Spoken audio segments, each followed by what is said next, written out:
Himara mbylli një sezon turistik shumë të suksesshëm dhe për tepritshmërive. Kështu u shpreh kryetari i bashkisë Vangel Tavo në një takim ku mori pjesë dhe ministri i Bujqësisë Andi Salla.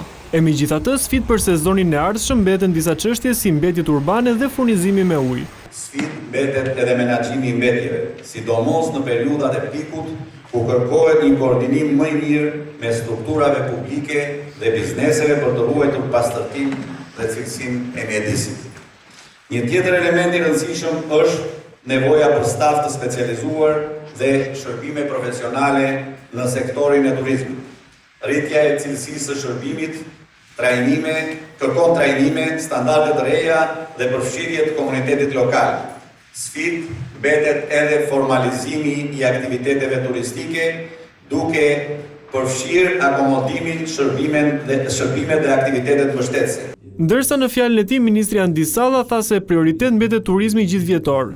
Prioriteti i bashkisë i Himarës është që të ketë një turizëm të vazhdueshëm në gjithë muajt e vitit.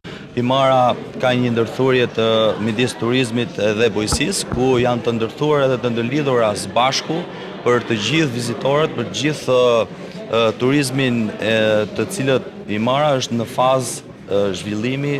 Në takim u diskutuan edhe për investimet e bashkisë me një buxhet të mbështetur nga qeveria dhe nga fondet e bashkisë për çështjet që synojnë përmirësimin e infrastrukturës në të gjithë territorin.